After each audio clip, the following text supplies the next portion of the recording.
मध्य प्रदेश के उप पुलिस महानिरीक्षक विनीत कपूर, सामुदायिक पुलिसिंग PSO2 DGP पुलिस मुख्यालय मध्य प्रदेश भोपाल के द्वारा पुलिस कमिश्नर भोपाल एवं इंदौर, समस्त जोनल पुलिस महानिरीक्षक, समस्त रेंज एवं पुलिस महानिरीक्षक, समस्त जिला पुलिस अधीक्षक मध्य प्रदेश को रविवार दिनांक 3 मार्च 2024 को प्रदेश के सभी थानों में पुलिस जनसंवाद आयोजित करने के आदेश जारी किए गए, जिसके तहत आज रविवार को खंडवा के मोगट थाना, पदमकुंड थाना एवं कोतवाली थाने में समस्त अधिकारियों ने अपने समक्ष आम जनता के साथ जनसंवाद किया और इस भव्य कार्यक्रम में आम नागरिकों ने भी बढ़ चढ़कर हिस्सा लिया।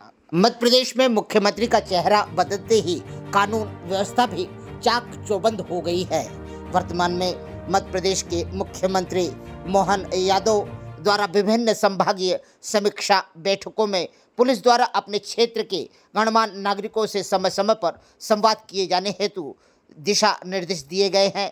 इस तारतम्य में आदेशित किया गया है कि रविवार को 3 मार्च 2024 को दोपहर 12 बजे से 2 बजे तक प्रदेश के सभी थानों में पुलिस जनसंवाद का आयोजन किया जाए, जिस आयोजन को आज खंडवा में रविवार के दिन समस्त थानों में आयोजित किया गया। इस कार्यक्रम में थाना क्षेत्र के जनप्रतिनिधिगण, प्रतिनिधियों, जन सामान्य से जुड़ी संस्थाओं के प्रतिनिधिगण आदि को आमंत्रित किया गया।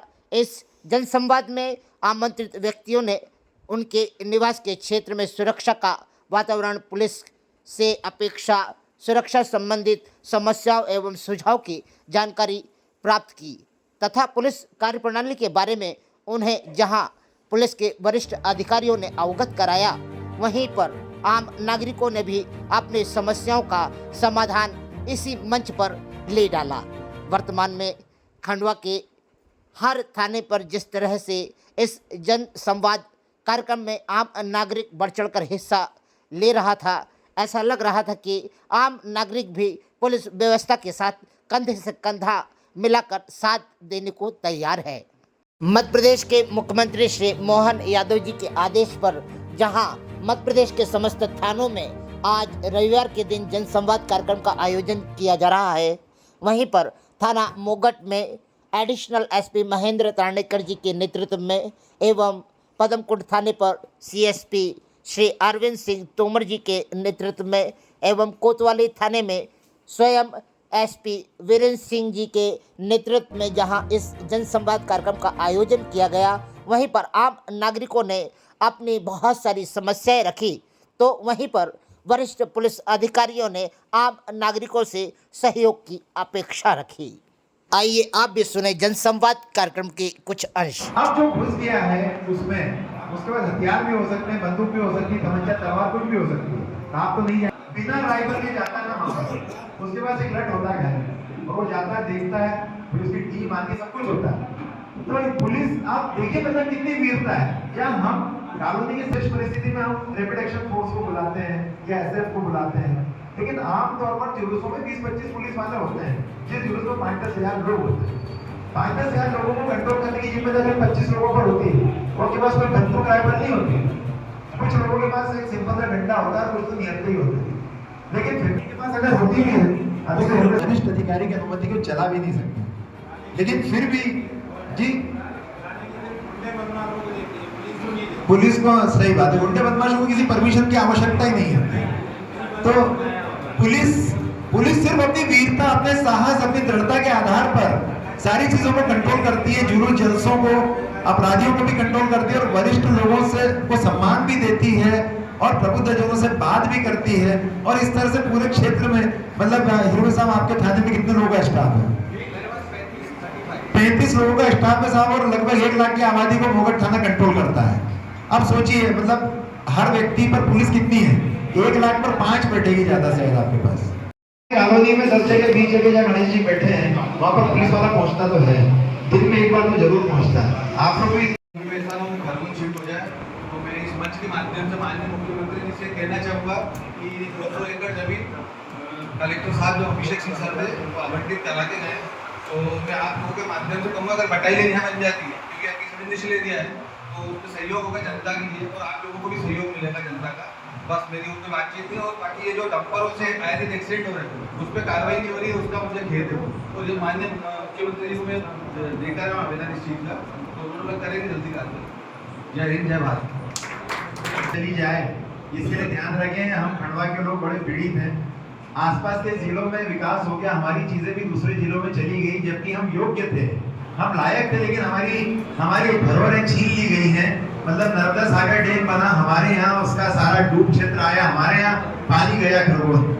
संभागीय मुख्यालय बनना चाहिए खंडवा को, बड़ी पुरानी मांग है, लेकिन जब डीआईजी मुख्यालय बना तो वो बना खरगोन में। यूनिवर्सिटी खंडवा में निर्माण यूनिवर्सिटी होना चाहिए, लेकिन जब वो बनी तो खरगोन में। कुछ बुरहानपुर चला जाता है, कुछ खरगोन चला जाता है। खंडवा के लोग इतने संतोषी हैं कि कुछ कहते नहीं हैं। प्राधिकरण है ना, उसकी अधिसूचना सिर्फ जारी करानी, बाकी सब कार्रवाई हो चुकी है। लेकिन हमारे नेता लोग टिकट लेने में लगे रहते हैं तो माल कमाने में। और उसका काम जरूर होना चाहिए ताकि खंडवा हमारा विकास के लिए आगे बढ़े। और मैं 35 साल से प्रशासन में नौकरी कर रहा हूँ, तो मैं जानता हूँ प्रशासन की स्थितियाँ क्या होती हैं। क्योंकि प्रशासन थोड़े दिन तक तो बड़ा जोश दिखाता है और उसके बाद इतना दबाव आता है कि बोलता है जैसा चलना चलने दो यार, यहाँ कुछ नहीं हो सकता है। तो ये हमारी भी कमी है, हमारी भी गलती खंडवा के लोगों को, कि हम पुलिस को, प्रशासन को मजबूर कर देते कि वो वैसा ही चलने दे जैसा चल रहा है। अगर कहीं सिग्नल लगेगा हम उसको नहीं मानेंगे, वन पे होगा हम उसको नहीं मानेंगे, गंदगी का रोकने का बोलेंगे हम नहीं मानेंगे, हम वही करेंगे जो हमको सही लगेगा। हमारी भी कुछ गलतियां हैं, प्रशासन की भी अपनी कुछ गलतियां, दोनों बातें होंगी यहाँ पर। चलिए आगे बढ़ते हैं। कादरी जी हमारे बीच में पार्षद है और युवा ऊर्जा का प्रतीक, आइए उनसे भी मिलते हैं, वो क्या कहते हैं। हर वार्ड में होगा, हर महीने होगा, तो इससे होगा क्राइम के अंदर हमें बहुत आसानी, क्राइम जो होगा बढ़ते बढ़ रहा है उसको रोकने में हमें बहुत आसानी होगी।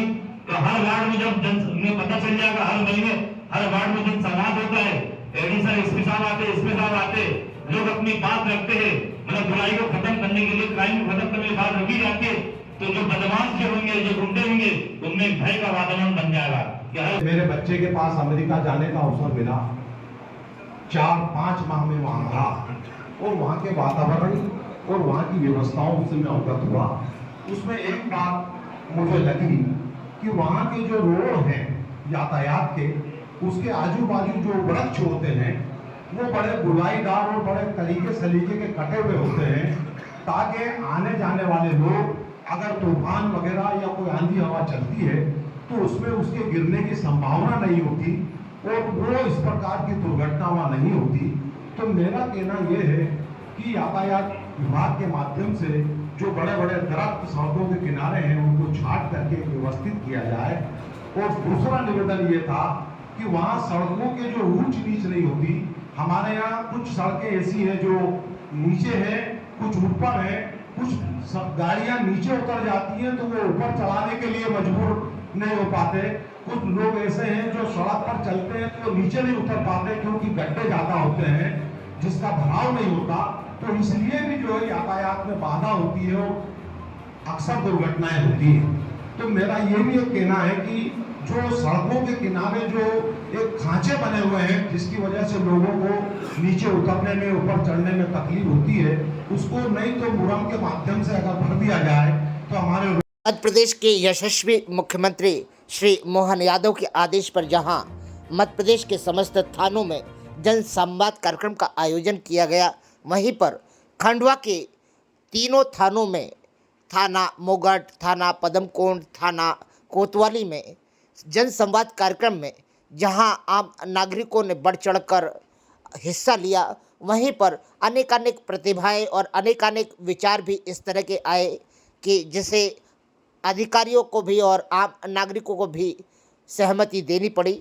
वहीं पर सबसे प्रमुख विचार थे यातायात व्यवस्थाओं को लेकर। आम नागरिकों ने कई सुझाव भी दिए तो कई समस्याएं भी गिनाई। वहीं पर पार्षदों से लेकर आम नागरिक जो दारू और जुए और गुंडागर्दी वाली जो गतिविधियां हैं उन पर भी कई आम नागरिकों ने सवाल उठाए इन चीज़ों को लेकर। वहीं पर बिल्डरों के बनाए हुए मकानों पर जिस तरह से आम नागरिक हैरान परेशान हैं उन पर भी बात उठी। आम नागरिकों की हर समस्या का समाधान निकालने का प्रयास इस मंच से किया तो गया।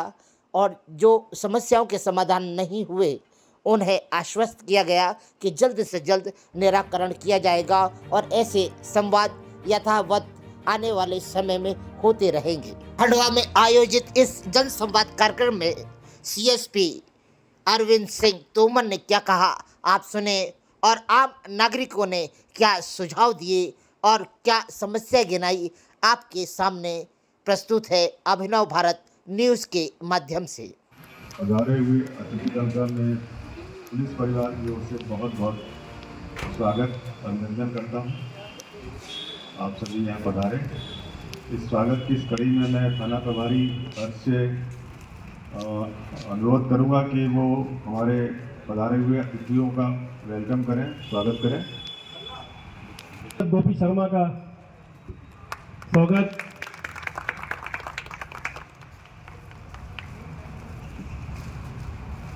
समाज सेवी दादाजी पटेल समिति के अध्यक्ष ठाकरे जी, पार्षद राजेश यादव जी एवं पदमकुंड वार्ड के पार्षद रवि खटवानी। आदरणीय डीजीपी महोदय ने पूरे जिले के समस्त पुलिस अधीक्षक और पुलिस इकाइयों को ये निर्देश दिया है कि जनता से सीधा संवाद स्थापित किया जाए और हमारी उनसे क्या अपेक्षाएं हैं और जनता की हमसे क्या अपेक्षाएं हैं इनको भी समझा जाए।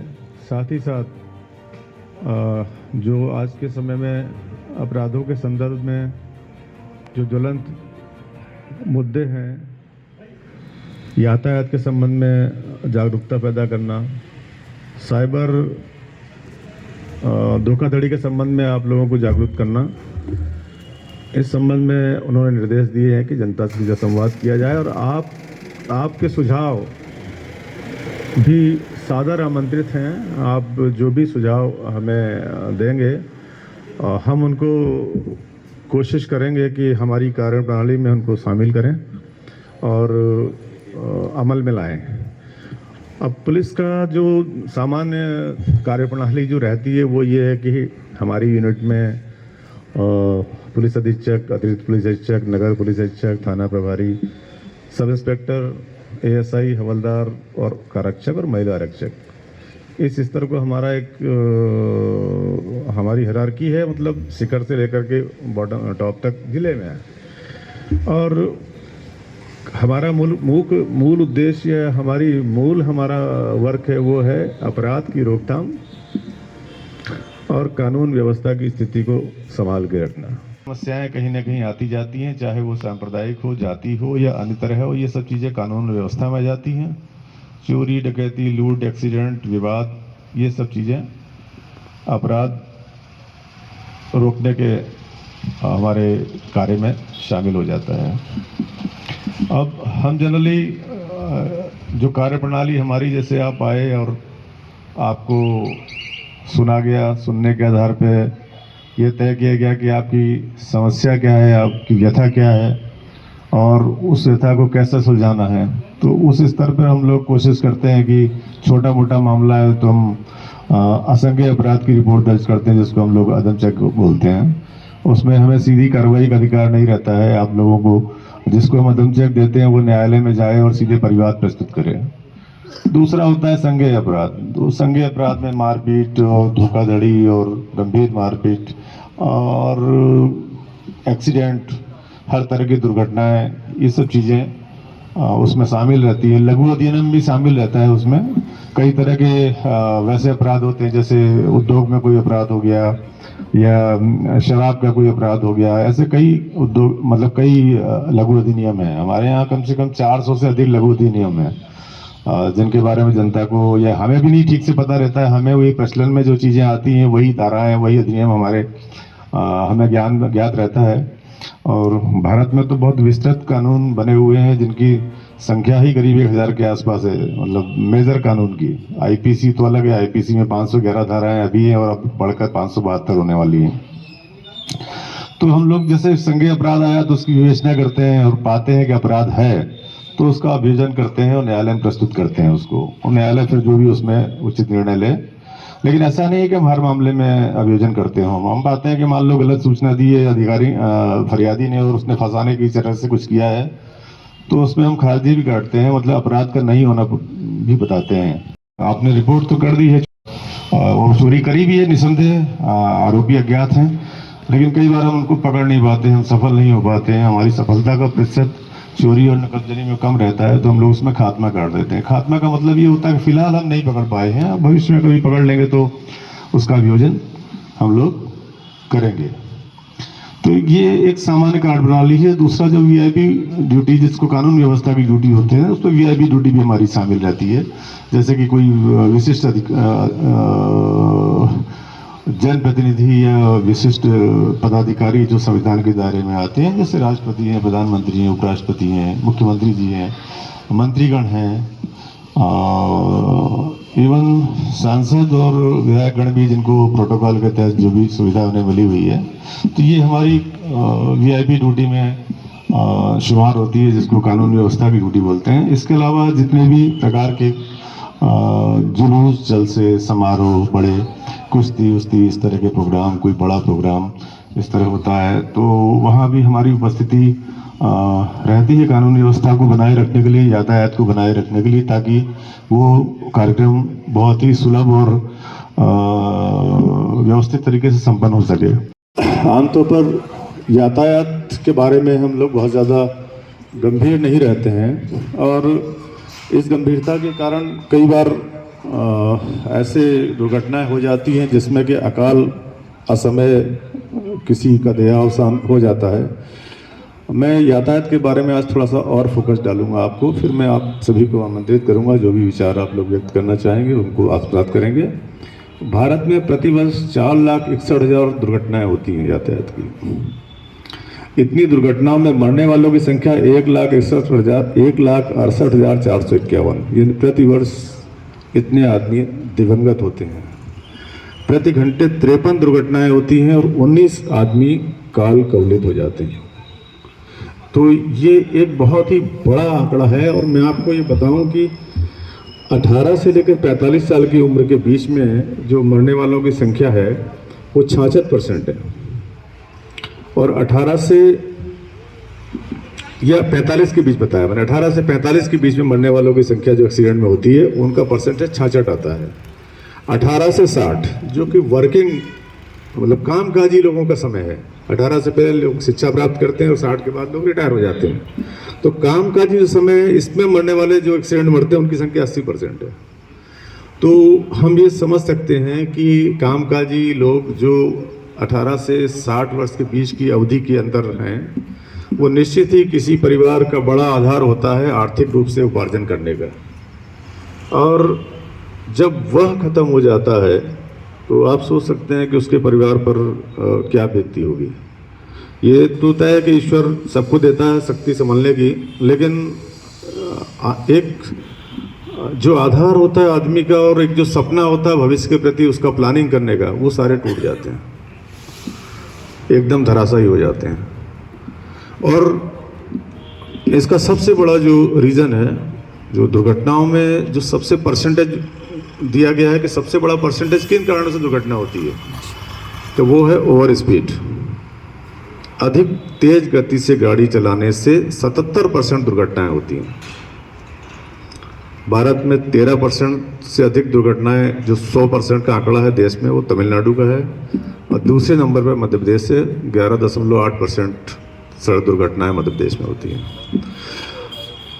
शासन ने, सरकारों ने सुविधा के लिए आवागमन को, साधनों को और अच्छा करने के लिए अच्छे हाईवेज बनाए हैं, अच्छे राजमार्ग बनाए गए, राष्ट्रीय राजमार्ग, राज्य राजमार्ग बने, और देहात की सड़कों को भी बहुत अच्छा किया है। लेकिन इन सब के साथ साथ उन्होंने ये भी कहा है कि कहाँ कितने स्पीड से आपको चलना है। जगह जगह उन्होंने डिवाइडर लगाए हैं, जगह जगह उन्होंने स्पीड के साइन बोर्ड लगाए हैं। और आपने कभी भी देखा होगा कि बड़े राजमार्गों में लगा रहता है 100 स्पीड लिमिट, 100 किलोमीटर प्रति घंटा। तो आप मान के चलें कि ये अधिकतम स्पीड है। मैंने अपने देखते हुए कहीं इससे अधिक स्पीड का बोर्ड नहीं देखा। हो सकता है कि लखनऊ और जो आगरा का बना है एक्सप्रेस हाईवे या पूना मुंबई एक्सप्रेस हाईवे बना उस पर हो स्पीड का, मुझे इसके बारे में ज्ञान भी नहीं है, लेकिन 100 से अधिक का मैंने कहीं देखा नहीं है। आमतौर पर कई बार क्या होता है कि लोग 120, 130, 140 जो बड़ी गाड़ियां हैं उनके पास जो हैवी 4 व्हील्स हैं, वो फॉर्च्यूनर जैसी गाड़ियां हैं, इनोवा जैसी, वो 140-45 पे भी चलते हैं। तो हम जब ओवर स्पीड करते हैं तो निश्चित है कि हमारा जो मार्ग बनाया गया है वो उस स्पीड के लायक नहीं है, या उतना उसके टर्निंग स्पेस इस टाइप के नहीं होंगे कि उसको ठीक से उस स्पीड पे आपको टर्न कर सकें या चल सकें। तो बहुत ही सोच समझ के रोड इंजीनियरिंग का ध्यान रख के इन चीज़ों को बनाया गया है। तो ओवर स्पीड के कारण सबसे ज़्यादा होता है। अनुरोध मेरा ये है कि आप जितने भी प्रबुद्ध लोग बैठे हैं इस चीज़ों को समाज में अवगत कराएंगे कि परिवारों में और आसपास में जो भी आपको फॉलो करते हैं कि स्पीड का थोड़ा ध्यान रखें। सबसे ज़्यादा स्पीड सबसे ज़्यादा दुर्घटनाएं उसी से होती हैं। इसके अलावा भारत में होने वाली दुर्घटनाओं में 2 व्हीलर्स का परसेंट बहुत ज़्यादा है। 2 व्हीलर्स में 43% दुर्घटना 2 व्हीलर्स की मानी गई हैं, और तो दुपहिया वाहनों के कारण होती हैं। 4 पहिया वाहन भी तीसरे नंबर पे हैं। पैदल वालों के साथ जो दुर्घटनाएं हो रही हैं, मतलब मैं ये कहना चाहूँगा साइकिल से गिर गया है या कुछ और हो गया है, 19% इनका अभी इसका योगदान है। वर्ष हम अपने सुरक्षा के मानकों का उपयोग नहीं करते। तहसीलदार साहब प्लीज़ पंडित जी आइए। हर सबसे बड़ा कारण है सुरक्षा मानकों का, सुरक्षा उपकरणों का पालन नहीं करते हैं। उनमें सबसे बड़ा है हेलमेट। हम कभी भी, मैंने खंडवा का तो कल्चर ही नहीं देखा हेलमेट पहनने का। खंडवा में बहुत ही कम उपयोग में लोग लाते हैं, मेरे ख्याल से 0.5% भी अगर उपयोग में लाते हैं वो तो बड़ी बात है। तो वैसे ये बात नहीं है कि पहनना या न पहनना, लेकिन ये आपको बता दूं कि इसके न पहनने से जो दुर्घटनाएं होती हैं, जो हेड इंजरीज होती है, उसके कारण आदमी या तो पूरी तरह से डिसेबल हो जाता है, या फिर पैरालाइज हो जाता है, या उसको रीढ़ संबंधी समस्याएं आ जाती हैं। मतलब कुछ ना कुछ उसको ज़रूर आता है। हेलमेट आपके लिए बहुत ही उपयोगी चीज़ है, बहुत ही उपयोगी चीज़ है, आप ये मान के चलिएगा। तो उसको उपयोग करना चाहिए। दूसरा ये होता है 4 व्हील्स में जब अपन जाते हैं तो सीट बेल्ट नहीं लगाते हैं। आपके गाड़ी में कितने भी अच्छे उपकरण लगे हों, बैलून लगे हों, एयरबैग्स लगे हों, लेकिन जब आप सीट बेल्ट लगाएंगे तो वो काम नहीं करेंगे। आपने टाटा ग्रुप के उनका सलाह एवं सहायता योजनाओं का लाभ लीजिए, और जब कुछ नहीं समझ में आए कि आपको क्या करना है तो उस समय आप सीधे विधिक सेवा प्राधिकरण के कार्यालय में आ जाइए। वहाँ हमारे पैरालीगल वॉलंटियर साथी हम माननीय न्यायाधीशगण भी उपलब्ध होते हैं, एडवोकेट भी उपलब्ध होते हैं। आप उनसे निःशुल्क सलाह ले सकते हैं। बस इतनी सी बात कह करके मैं अपना स्थान ग्रहण करता हूँ। धन्यवाद। जय हिंद, जय भारत। आपसी में पुलिस से संवाद करने का अवसर मिलता है, और हमारी छोटी छोटी समस्याएं जो है वो हल कराने में हमको कहीं ना कहीं पुलिस का सहयोग मिलता है। मैं CSP साहब को विश्वास दिलाना चाहता हूँ कि सर विगत 20-25 वर्षों से पकड़ लिए, ज़बरदस्ती बिठा लिए, और वो मेरी घरवाली तो वहाँ जा रही थी तो उन्होंने हाथ पकड़ लिया, और मैंने तो चोरी किया नहीं। लेकिन कहीं ना कहीं जनप्रतिनिधि का भी एक ये बनना चाहिए कि किसी ने कुछ बोला और हम दौड़ के चले आए और आते से थाने में बहस करने लगे कि नहीं ये तो ठीक है और वो गलत है, ये गलत है। तो ऐसे कई मामले हम आए हैं जिसमें अचानक हम कभी आते नहीं और कभी पुलिस से बहस करते ही नहीं, और खासकर महिला वाले मामले में तो हम आना पसंद ही नहीं करते हैं। तो हमारे जनप्रतिनिधियों से भी मैं एक ही बात बोलना चाहता हूँ कि पुलिस अपना काम बहुत अच्छे से करती है, क्योंकि इस क्षेत्र में हमने देखा बंगाली कॉलोनी क्षेत्र था। इस बंगाली कॉलोनी में कालिका माता का एक मंदिर अलग सलग बना था CSP साहब। हर 2 महीने, 2.5 महीने, 3 महीने में वहाँ पे कोई ना कोई ऐसा विवाद होता था कि मुस्लिम महिलाएं आ जाती थी, कभी बंगाली समाज के लोग आ जाते थे, और एक प्रकार की कोई ना कोई लड़ाई का भी माहौल बनता था। अब एक बार हमारे TI साहब से यहाँ पे बात हुई, मैंने उनको बोला साहब कि आपका भी हमको थोड़ा सहयोग लगेगा, अरविंद तोमर साहब का, कि अरविंद अपने जवान, हाँ, उनको भी हमने बोले कि साहब आपका थोड़ा सहयोग लगेगा। और हमने दोनों ने मिल के बंगाली कॉलोनी वाले को उधर लड़ रहे थे, हमको एक बगीचे की बाउंड्री वाल करना था, क्योंकि वो मंदिर के पास लेके एक विवाद होता था कि कालिका माता का मंदिर था, मुस्लिम समाज के लोगों की सब जब शादी होती थी तो उसी प्रांगण में बैठ के जो भी खाना पीना होता था, तो उसको लेके और कुछ असामाजिक तत्वों को बैठने के कारण विवाद होते थे। हमने पुलिस के साथ गए और हमने मिलके आपस में बात करी, नगर निगम के ई को भी बुलाया और टीआई को भी बुलाया। हमने दोनों पक्ष के, मुस्लिम पक्ष के भी 10-15 जनों के नाम लिखवा दिए कि इनको भी उठा लो साहब, और बंगालियों को भी उठा लिया। उसमें कुछ हमारे खास लोग भी थे। जब वो थाने आए और वो जो लड़ाई रोज वहाँ होती थी उसका समझौता हुआ, उस एरिया की पूरी बाउंड्री वाल हो गई। आप मानोगे पिछले 10-12 साल में वहाँ लड़ाई खत्म हो गई, कभी वहाँ पे लड़ाई होती नहीं। हम दोनों पक्ष के ऐसे लोग, हम कभी एक पक्ष की बात करते नहीं। तो हमारे जनप्रतिनिधियों का भी, जैसे खासकर हमारे सराफत भाई बेटे, इनके पदमपुर वार्ड में हर महीने 2 महीने में ये होता है। अब तो हमारा एरिया इतना सुधर गया, संजय नगर, दादाजी, ये एक बहुत संवेदनशील इलाका और संवेदनशील थाना हुआ करता था, लेकिन आज की स्थिति में 10% भी वैसी स्थिति नहीं है सर। नहीं तो हर दिन यहाँ जबरन कॉलोनी की महिलाओं की भीड़ लगी रहती थी।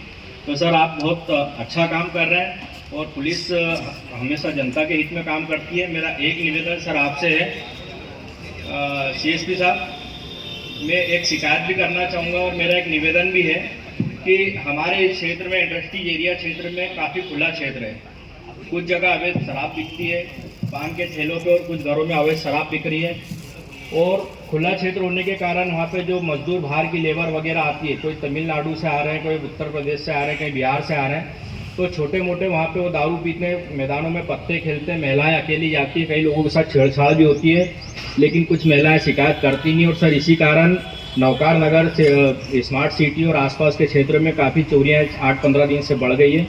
हमारा जनप्रतिनिधियों का जहाँ आपको सहयोग लगे, हम पुलिस के साथ में तैयार हैं। हमारे नंबर है, आधी रात को अगर आप फ़ोन लगाएंगे तो हम उठ के आपके साथ भी चलेंगे जहाँ हमारी ज़रूरत पड़े। लेकिन सर थोड़ी गश्त बढ़ाए, इस क्षेत्र में अभी महीने 2 महीने में काफ़ी चोरियाँ बढ़ गई है। आपने एक बहुत अच्छा कार्यक्रम रखा, हमको बुलाया, आपका बहुत बहुत धन्यवाद सर।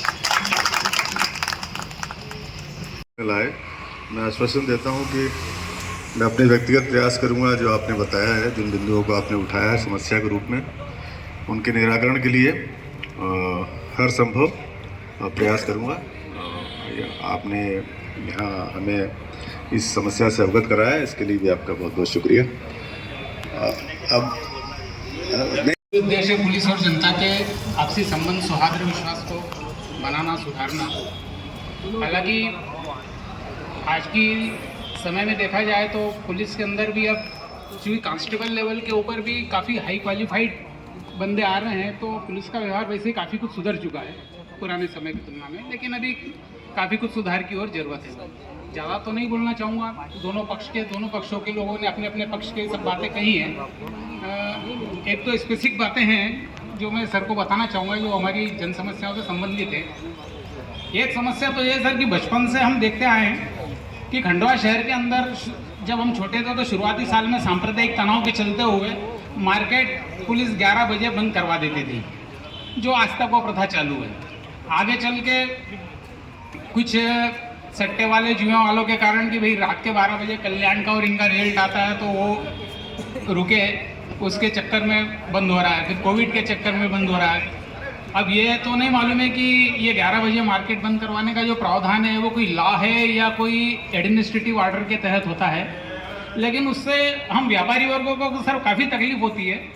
सर्विस क्लास जो है वो तो ठीक है, 6 बजे ऑफिस से आता है और उसके घर में किसी बच्चे का बर्थडे वगैरह ये है तो वो आराम से उसको बहुत समय मिलता है। लेकिन बिजनेस क्लास जो 9-9:30 बजे तक अपने काम धंधे से निपटते हैं, उनके घर में, उनके फैमिली में कोई छोटा मोटा फंक्शन है, वो किसी होटल में जाके कहीं करना चाहें तो उसको मालूम पड़ता है कि 10-10:30 बजे तो मार्केट ही क्लोज हो जाएगा। तो पुलिस को आवश्यकता है, पुलिस यहाँ इस पर कुछ विचार करे। अब ये पुलिस के क्षेत्राधिकार में है या DM साहब के क्षेत्राधिकार में है, ये तो वही जाने। रोड के ऊपर मंडी से लेकर, या बल्कि समझ लें कि छोटी नदी से लेके धर्म कांटे तक सर रात को दोनों लाइन में ट्रक खड़े होकर पार्किंग हो जाते हैं। उससे जो 10-12 मीटर चौड़ा रोड है वो मात्र 4 से 5 मीटर 6 मीटर बचता है। और चूँकि मेरा होटल है वहाँ पर रोड पे आगे, अपने पांजरा के आगे होटल फागुन, तो मैं रात को अक्सर लौटता हूँ 12-1 बजे। तो पिछले 1.5 साल में कम से कम 2 से 3 बार मेरे साथ ही एक अचानक एक्सीडेंट होने की वहाँ पे परिस्थिति बनी उन पार्किंगों के कारण, लेकिन स्पीड कम होने के कारण वो मैंने उसको सुधारा। तो सर से मेरा विशेष निवेदन रहेगा कि वहाँ पर जो पार्किंग, जो अवैध पार्किंग है वो तो सब सड़क के किनारे करते हैं, उसको ध्यान दीजिए। बाकी सब ठीक है। और आगे भी ऐसे ही आप लोग कार्यक्रम करते रहे, समस्याओं का समाधान होता रहे, तो पब्लिक का भी इंटरेस्ट बढ़ेगा पार्टिसिपेट करने के लिए। धन्यवाद।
बात कही है कि उसका हम लोग ध्यान रखेंगे। आपने बहुत ही संक्षेप में जो समस्या बताई है कि भयमुक्त और जातिवाद का जो आपने दूर किया है, उसको वहाँ की स्थितियों को सांप्रदायिक सद्भाव बनाया है, इसके लिए मैं आपका साधुवाद करता हूँ, धन्यवाद देता हूँ। और आपने जो खरीद फरोख्त की बात करी है लेकर की, इस पर भी हम ध्यान देंगे। मैं आज कार्यक्रम में उपस्थित यहाँ पर नायब तहसीलदार नित्यानंद जी पांडे साहब को आमंत्रित करता हूँ। वह भी इस जनसंवाद में अपने विचार प्रस्तुत करेंगे। स्वागत है सर आपका। प्रबुद्धजन, पद्मनगर थाने का स्टाफ और विशेष तौर पे आदरणीय सीएसपी सर, आप लोग की उपस्थिति में मैं बस एक दो चीज़ें ही रखना चाहता हूँ। जैसे सर मैं आया था तो सर साइबर के बारे में बता रहे थे कि मैं बहुत ज़्यादा साइबर के बारे में जानता नहीं हूँ, तो एक बहुत ही दिलचस्प वाक़या है मैं आप लोगों के साथ शेयर करना चाहता हूँ। जब मोबाइल पे OTP आना और साइबर फ्रॉड जब शुरू हुआ तो मेरी बुआ जी हैं, उनकी एज लगभग 85 वर्ष है, वो बनापुरा में रहती हैं, अकेली हैं। फूफा जी मेरे शांत हो गए और उनके कोई बच्चे नहीं हैं। तो हम लोग दोनों भाई एक दिन बैठे हुए थे और वो टीवी पे चल रहा था कि अरे वो उसके खाते में से 40,000 रुपये निकाल लिए और ऐसे निकाल लिए, ऐसा हो गया। तो मेरी बुआ बोली कि ये कैसे हो जाता है? तो मैंने कहा कि वो फ़ोन लगाएंगे आपको और बोलेंगे कि आपका कार्ड बंद होने वाला है, आपका खाता बंद कर देंगे। तो वो बात जो थी उनके जहन में बैठ गई। कुछ दिन बाद मेरी पोस्टिंग हरदा में थी, तो मेरे पास उनका फ़ोन आया कि वो बैंक से बोल रही थी ऐसा कि बोले आपका खाता बंद कर देंगे। तो बोले मैंने तो उसको डांट दिया और मैंने उसको बताया नहीं कि वो खाता भी पूछ रही थी और सारी चीज़ें डिटेल मांग रही थी मेरे से। तो मैंने उसको बहुत ज़ोर से डांटा, बोल दिया कि मेरा तो भतीजा तहसीलदार है, मैं तुमको जेल करवा दूंगी, ऐसा वैसा ये सब बातें हुई। तो मैंने कहा चलो ठीक है, कोई बात नहीं। 3 दिन बाद जो है बैंक से एक व्यक्ति आया, बोले अम्मा जी ऐसा ऐसा है। तो वो बुआ जो है वो फिर उसके ऊपर भी नाराज़ हुई। फिर वो खुद बैंक गई। तो जब बैंक गई तो वो मैडम जिन्होंने उनको फ़ोन किया था वास्तविकता में बैंक की कर्मचारी थी। कंसर्निंग व्यक्ति फ़ोन कर रहा था और वो चूँकि पेंशनर है तो बैंक खाता बंद हो जाता अगर वो KYC वगैरह नहीं कराती। तो फिर वो वहाँ गई, उन्होंने फ़ोन पे उनसे बात करी, उन्होंने माफ़ी मांगी। मैंने भी उनसे मैडम से माफ़ी मांगी कि मैडम वो चूँकि फ्रॉड ऑनलाइन बहुत हो रहे हैं, इस वजह से उनको ऐसा कह दिया था। तो मेरा इस वाक्य को शेयर करने का बस आप लोगों के बीच में सिर्फ इतनी सी बात है कि जागरूकता जो है वो हमारी समस्याओं को भी कम करती है, प्रशासन के ऊपर कार्रवाई के बोझ से भी हम लोगों को बचा लेती है। क्योंकि मेरी दुविधा है कि मैं प्रशासन का हिस्सा हूँ और कार्यक्रम जनसंवाद है, तो अब मैं किसका पक्ष रखूँगा। तो हम तो हमारे स्तर पे सभी लोग बहुत प्रयास करते हैं कि अच्छे से अच्छा काम करे जाए, पर ज़्यादातर समय ये होता है कि हम लोग जो है काम के बोझ से दबे हुए रहते हैं। एक काम ख़त्म नहीं हो पाता, उसके बाद दूसरा शुरू हो जाता है, तीसरा शुरू हो जाता है, चौथा शुरू हो जाता है। तो कई बार हमारे व्यवहार में भी वो चीज़ें झलक जाती हैं जिसकी आप लोग कभी अपेक्षा नहीं करते हैं। पर उसके लिए क्षमा मांगने के अलावा और कोई उपचार नहीं है हमारे पास। पर हम लोग हमारी क्षमताओं संसाधनों से ज़्यादा मेहनत करते हैं और काम करते हैं। आप लोगों के सहयोग की अपेक्षा है और मुझे बेहद खुशी हुई है कि शॉर्ट नोटिस पे आप सभी को बुलाया गया और आप लोग यहाँ पर आए और इस कार्यक्रम की सफलता आप लोगों की उपस्थिति से ही दिखती है। तो मैं आप लोगों का सभी का एक बार प्रशासन के बिहाफ पे धन्यवाद देता हूँ, आभार व्यक्त करता हूँ और अपनी बात को ख़त्म करता हूँ। धन्यवाद। एसपी महोदय, ये शहर का दम घुट रहा है। ठेलों की संख्या 5000 से ऊपर है। आगे जाके और कोई व्यवस्था नहीं है, कोई चीज की कोई सुविधा नहीं है। ठेले वालों को इधर भगाओगे तो इस गली में आके खड़े हो जाते हैं। वो रहना वही चाहते हैं, उनकी मजबूरी है कि व्यापार है। वो जोर से तारीफ होना चाहिए, लेकिन आज भी ये लाउड स्पीकर और इसके ऊपर प्रतिबंध नहीं लग रहा है। आज भी थोड़े से कहीं जगह पे सवेरे और रात को देर रात तक ये लाउड स्पीकर चल रहे हैं। कृपया इस पर भी थोड़ा सा जोर करें। आपका बहुत बहुत धन्यवाद, आपने हमें बुलाया। आपके अंदर मन के ईश्वर को धन्यवाद देता हूँ। बहुत बहुत धन्यवाद। अब मैं चाहूँगा कि हमारे कमल नागपाल जी हैं हमारे बीच में, सिंधी पंचायत के प्रवक्ता हैं और शहर के एक जाने माने व्यक्तित्व हैं। कमल नागपाल जी, आप भी अपने विचार इस अवसर पर हमारे साथ साझा करें। सभी को मेरा नमस्कार। जय श्री दादा जी के मंच पर विराज। कारण ये रहता है कम्युनिकेशन गैप, संवाद की हीनता, संवाद की कमी।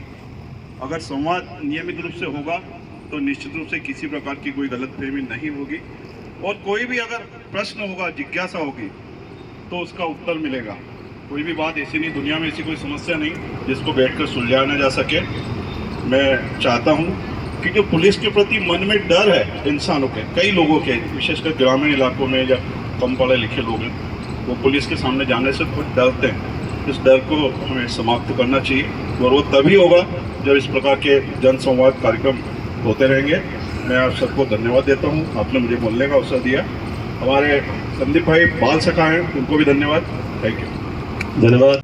साझा करें, हम आज इसीलिए यहाँ उपस्थित हैं कि आप क्या चाहते हैं पुलिस महकमे से और क्या अपेक्षाएं हैं, उसके संबंध में आप अपने विचार इस अवसर पर रखें। मंच पर विराजमान सभी को मेरा प्रणाम। जैसे कि मैं वार्ड क्रमांक 7 संत विनोबा भावे से आता हूँ और हमारे वार्ड में जो मल्टी का क्षेत्र बना है सर, उसमें हमेशा मतलब खंडवा के सारे तरफ की छोटी छोटी बस्तियों के लोग उस मल्टी के अंदर आए हैं।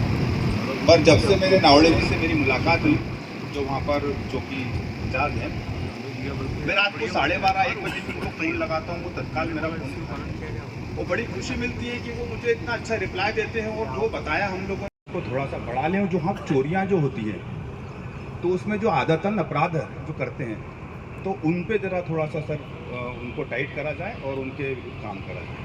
जय हिंद, जय भारत। धन्यवाद सर।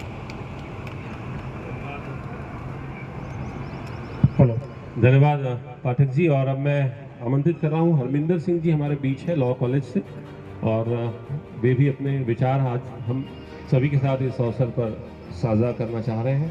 सादर को धन्यवाद बोल रहा हूँ और मंच पर विराजमान एसपी साहब, साथ ही शहर की लॉ कॉलेज में असिस्टेंट प्रोफेसर के तौर पर कार्यरत हूँ। जितना मैंने इस शहर में फोकस किया है या मेरी जो देख यहाँ पर की है, तो इस चीज़ के ऊपर अगर सब लोग हम मिलकर प्रयास करते हैं तो डेफिनेटली कुछ ना कुछ हो सकता है। सेकेंड थिंग, जो पॉलिटिशियंस है, पॉलिटिशियंस को तो वोट लेनी है, वो अपना काम करके साइड हो जाते हैं। अंदर जुड़ा हुआ हूँ जो यहाँ के सिख कम्युनिटी के भी है, हिंदू कम्युनिटी के भी है, तो उसके अंदर भी यही डिबेट चलती है कि वो फलाना रही है, लेकिन साथ के साथ हमें भी अपने शहर को, जैसे साहब ने बताया अभी पार्षद जी थे, उन्होंने बात रखी कि शहर नशे की ओर अग्रसर हो रहा है। पंजाब का नाम भी सिमिलरली इसी तरीके। मुख्यमंत्री के आदेश पर जनसंवाद कार्यक्रम में आम नागरिकों ने बढ़ चढ़ कर हिस्सा लिया, हर बिंदु पर चर्चा की और आम नागरिकों ने विश्वास किया कि ऐसे संवाद सदैव बने रहे।